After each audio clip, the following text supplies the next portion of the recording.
Hi, good afternoon. Today I'm going to show you how to make a coconut milk rice. I'm making coconut milk rice today for the Malaysian bowling team for their dinner. It's for 20 people.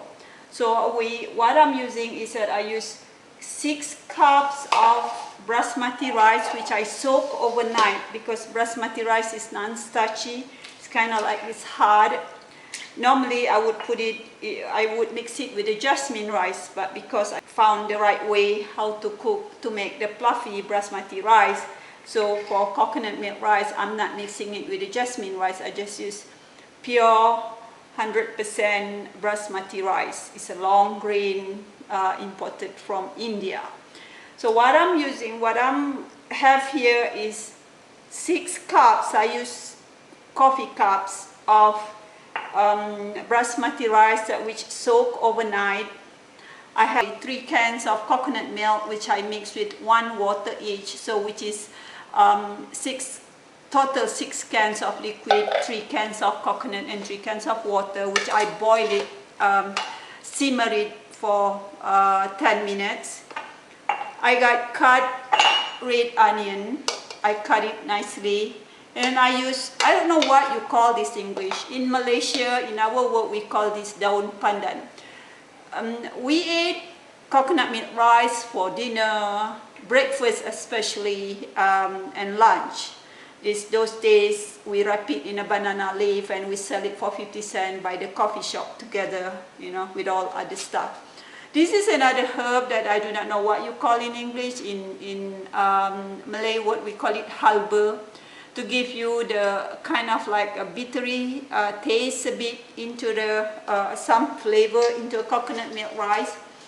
So what I have here, I'm going to use, I've already rinsed the the basmati rice thoroughly. I'm going to use in this pot 3 cups of soft basmati rice. Try not to get as much water as in it because we're going to put the coconut milk in it.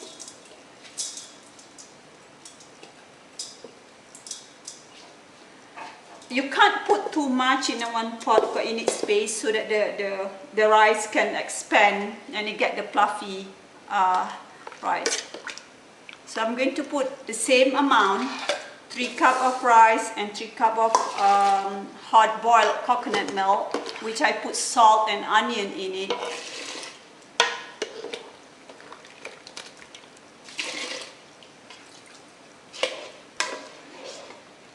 If you want to get creamy taste of the coconut rice, you put some salt.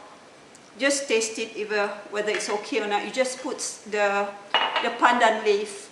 You can find a frozen pandan leaf in Chinatown. If you don't, you can replace it with what you call lemongrass, where you can crush the lemongrass and start putting it on. So it'll take, because coconut rice, it takes some time to really steam and cook. So I'm sending the dinner around 5 o'clock. I got to start cooking now. So it takes to make the rice real soft and fluffy. I'm going because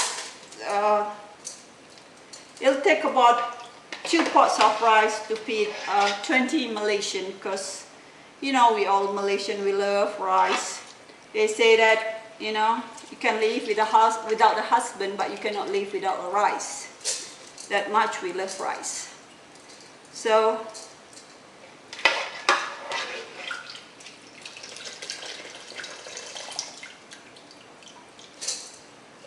it's ignore the pots because I don't have a fancy pot. I use whatever pots that we can find in the house.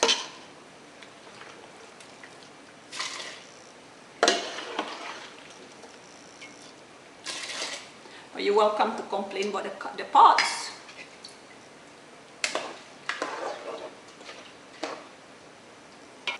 So this is how it looks like.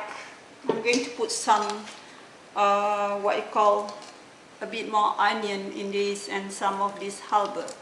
So you just boil it. Make sure you cover the top. We eat coconut milk rice with a homemade chili sauce, or in Malaysia we call it sambal. People, if you have been to Malaysia, if you're not Malaysian and you've been to Malaysia, you know what is sambal. We eat sambal with everything. There are all kinds of sambal. So what I'm going serving the Malaysian bowling team today is for dinner is coconut milk rice, chicken rendang, and the sambal tumis. And the set for coconut milk rice or nasi lemak normally with the deep fried peanuts, deep fried anchovies, and hard-boiled egg and some cucumber. But anchovies seem to be so hard to get, so they are going to eat without anchovies. We'll skip that. We just only chicken rendang, hard-boiled egg, peanuts and cucumber, and the sambal tumis, the homemade chili sauce. I'll show it to you later after this, how to make the chicken rendang and the sambal tumis. Stay tuned.